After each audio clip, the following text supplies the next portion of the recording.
নমস্কাৰ মোৰ আন এটা ভিডিঅ'লৈ আপোনালোকক স্বাগতম জনাইছোঁ। আজি মই আপোনালোকলৈ এটা নতুন ৰেচিপি লৈ আহিছোঁ। আহকচোন মইনো কি ৰেচিপি আনিছোঁ চাওঁ। আজি মোৰ ৰেচিপিটোত আছে পালেং চিকেন। বলক তেতিয়াহ'লে দেৰি নকৰি ভিডিঅ'টোলৈ আগবাঢ়োঁ। মইনো আজি পালেং চিকেন কেনেকৈ ৰান্ধোঁ আপোনালোককো দেখুৱাম। মই ইয়াত পালেং চিকেন বনাবৰ কাৰণে এখন কেৰাহীত অকণমান পানী মই উতলাই লৈছোঁ। ইয়াতে মই পালেং এমুঠি দি দিম।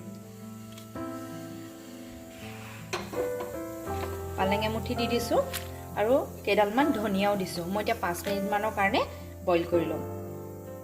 এতিয়া পালেংখিনি সিজি গ'ল। মই এতিয়া কাঢ়ি পেলাই অলপ দেৰি ঠাণ্ডা হ'বলৈ দিম। মোৰ এই পালেং শাকখিনি কাঢ়ি থৈছিলোঁ, মোৰ ঠাণ্ডা হৈছে। মই এতিয়া এটা মিক্সি বাউলত দি পেষ্ট বনাই ল'ম। পেষ্টটো ৰেডি হৈ গৈছে। এতিয়া মই মাংসখিনি ধুনীয়াকৈ ধুই লৈছোঁ।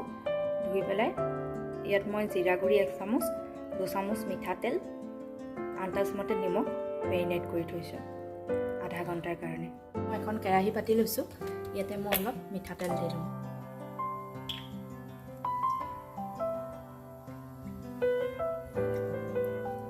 তেল গৰম হৈ গ'ল। মই এতিয়া ইয়াতে কেইটামান জিৰা ফুটাই লওঁ।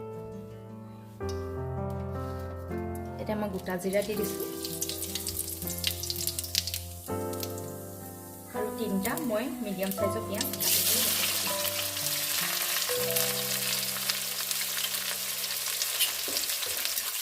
পিঁয়াজখিনি ৰঙচুৱা হোৱালৈকে ভাজি ল'ম। খিনি ভাজ খাইছেই। মই ইয়াতে 3টা শুকান জলকীয়া দি দিছোঁ, 2 খিলা তেজপাত দি দিছোঁ আৰু ইয়াতে মই নহৰু আদা পেষ্ট 2 চামুচমানৰ জোখেৰে দি দিছোঁ। ইয়াতে মই এটা কেঁচা জলকীয়াও দি দিছোঁ। মই এতিয়া আদা নহৰু কেঁচা গোন্ধ যোৱালৈকে ভাজি থাকিম।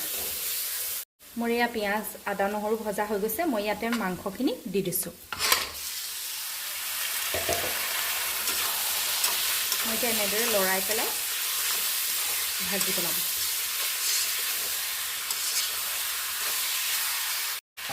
মই 1 চামুচ ইয়াতে হালধি পাউডাৰ দিছোঁ।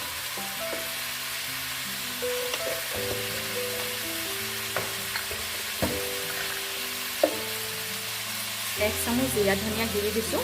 মই জিৰা ধনিয়া গুড়ি ঘৰতে বনাই লৈছিলোঁ। গোটা জিৰা কিনি আনি মিক্সিত পিচি লৈছোঁ, তাৰে মই 1 চামুচ দি দিছোঁ। মই এতিয়া এনেদৰে 5 মিনিটমান ভাজি ল'ম। মই 5 মিনিটৰ পিছত মই ইয়াত এতিয়া 1 চামুচ মিট মছলা গুড়ি যোগ কৰিম আৰু সৰু চামুচেৰে 1 চামুচ ৰেড চিলি পাউডাৰ মিক্স কৰিছোঁ।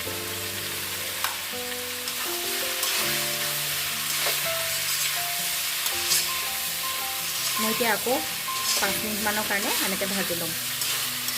মই ইয়াতে এতিয়া এটা বিলাহী সৰু চাইজৰ কাটি থৈছিলোঁ, ইয়াতে দি দিছোঁ। আকৌ মই লৰাই 5 মিনিটৰ কাৰণে ভাজি থাকিম। মই এতিয়া ভাজি লোৱা আলু দুটা ইয়াতে দি দিছোঁ। অকণমান মই এনেই তেলতে ফ্ৰাই কৰি লৈছোঁ। আলুটো আপোনালোকে দিবও পাৰে নিদিব পাৰে, মই কিন্তু আলুটো দিছোঁ। মই এতিয়া আকৌ 10 মিনিটৰ কাৰণে এনেদৰে ভাজি দিম। মাংসখিনি ভজা হৈ গৈছে। মই ইয়াতে পালেঙৰ যিটো পেষ্ট বনাই থৈছিলোঁ ইয়াতে দি দিম। মই আকৌ 5 মিনিটমানৰ কাৰণে এনেকৈ ভাজি থাকিম। মোৰ এয়া ভজা হৈ গৈছে।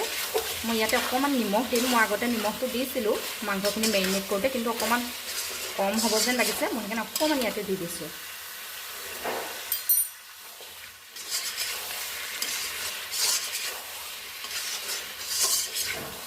মই ইয়াতে অকণমান পানী যোগ কৰিম। মই উতলা গৰম পানী লৈছোঁ। পানীটো আপোনালোকে আন্দাজমতে দিব। মই অকণমান জুলীয়া কৰিম, সেইকাৰণে পানীটো অকণমান বেছি দি দিছোঁ।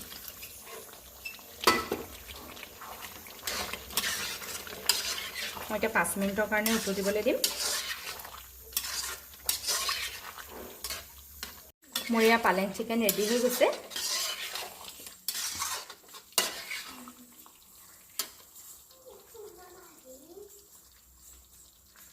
মোৰ আজি পালেং চিকেনৰ ৰেচিপিটো ৰেডি হৈ গৈছে। যদি মোৰ ভিডিঅ'টো চাই ভাল পালে লাইক কৰিব, কমেণ্ট কৰিব, শ্বেয়াৰ কৰিব। যিসকলে এতিয়াও মোৰ চেনেলটো ছাবস্ক্ৰাইব কৰা নাই, প্লিজ চেনেলটো ছাবস্ক্ৰাইব কৰি ল'ব। ধন্যবাদ।